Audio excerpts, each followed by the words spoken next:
ഈ ഷാനവാസിലേക്ക് വന്നാലേ, ഷാനവാസ് മലയാളത്തിലെ ഏതൊരു നടനും കൊതിക്കുന്ന ഒരു തുടക്കം കിട്ടിയ ഒരു നടനാണ്. അതായത് ബാലചന്ദ്രമേനോൻ്റെ പ്രേമഗീതങ്ങൾ. നല്ലൊരു പിന്നീട് 100ഓളം ചിത്രങ്ങളിൽ അഭിനയിച്ചു. പക്ഷേ ആ ഒരു തുടക്കം പോലൊരു വലിയ ബിഗ് ബ്രേക്ക് പിന്നീട് കിട്ടിയോ?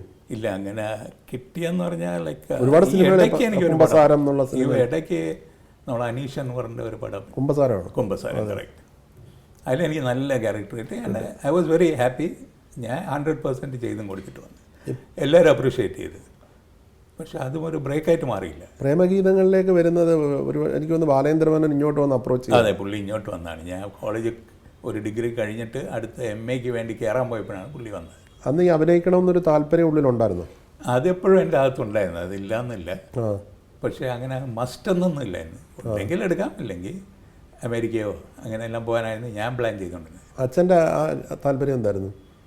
പുള്ളിക്ക് ഞാൻ പഠിക്കണം, ലൈക്ക് MBA എടുക്കണം, ബിസിനസ് അഡ്മിനിസ്ട്രേഷൻ, അതെല്ലാം പോയി. അങ്ങനെ സിനിമയിലേക്ക് വരണമെന്നില്ല? ഇല്ല, ഒട്ടുമില്ലായിരുന്നു. ബാലേന്ദ്രമേനോൻ അപ്രോച്ച് ചെയ്തപ്പോൾ ഒരു ആറ്റിറ്റ്യൂഡ് എന്തായിരുന്നു? ആറ്റിറ്റ്യൂഡ് പുള്ളി ആദ്യം ചോദിച്ചു, ഇവരെല്ലാം അഭിനയിക്കുമോ, ചുമ്മാ ഉള്ള ഞങ്ങളുടെ പേരും കൂടെ ചീത്താക്കി തരുമെന്നാണ് പുള്ളി ആദ്യം ചോദിച്ചത്.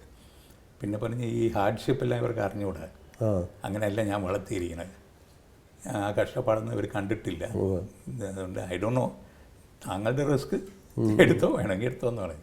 പക്ഷെ അഭിനയിക്കുമ്പോൾ ഒരു ആത്മവിശ്വാസം ഉണ്ടായിരുന്നു? എനിക്ക് ഭയങ്കര ആത്മവിശ്വാസമായിരുന്നു. അതിന് വളരെ ഒരു പ്രത്യേക ഒരു ഗ്ലൂമി ഷെയ്ഡി ക്യാരക്ടറായിരുന്നു. അത്രയും ആദ്യത്തെ പകുതി കോളേജ് സ്റ്റുഡൻറ്റ്. അതെ, പിന്നീട് അത് വളരെ നല്ലൊരു അതിൻ്റെ ഒരു പരിണാമം അങ്ങനെ കൊണ്ടുവരും, നല്ല രീതിയിൽ അവതരിപ്പിക്കാൻ പറ്റി. അത് മിസ്റ്റർ മേനോൻ നന്നായിട്ട് എനിക്ക് പറഞ്ഞു തന്ന്, ഹി വാസ് വെരി ഹെൽപ്ഫുൾ.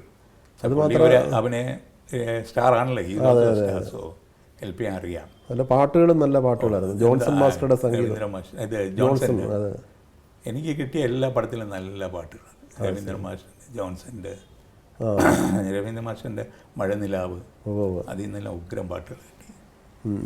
പിന്നെ വാസുദേവൻ നായർ സാറിൻ്റെ മൈലാഞ്ചി മണിയറ, അങ്ങനെ സിനിമകൾ വന്നു, അവരുടെ എല്ലാം അതിലും നല്ല പാട്ടുകൾ. അങ്ങനെ ഐ വാസ് റിയലി 100% സാറ്റിസ്ഫൈഡ്. ഒരു പക്ഷേ അന്ന് പക്ഷേ നല്ല തിരക്കായിരുന്നു. യെസ്, നല്ല തിരക്കായിരുന്നു. ഞാൻ പോയി 20 പടം 15 പടം, ഇങ്ങനെ 20 പടം 15 പടം എല്ലാം ചെയ്തുകൊണ്ടിരിക്കുകയായിരുന്നു. എപ്പോഴും ടൂർ, അതിൻ്റെ ഇടയ്ക്ക് തമിഴും ചെയ്യും. ഒരു 11 തമിഴ് പടം ചെയ്തു. സോ അതിൽ വന്ന് ശ്രീലങ്കയിലായിരുന്നു, അപ്പോൾ ഒരു 40 days അവിടെ ആയിരുന്നു. അപ്പോൾ അങ്ങനെ എപ്പോഴും വീട്ടിൽ കാണൂല എന്നെ. ആദ്യ പടം റിലീസ് ചെയ്ത ശേഷമുള്ള സാറിൻ്റെ പ്രതികരണം എന്താ, നസീർ സാറിൻ്റെ? ഹി വാസ് ഹാപ്പി, ഹാപ്പിയാണ്, ഓക്കെ, സാറ്റിസ്ഫൈഡ് ആയിരുന്നു.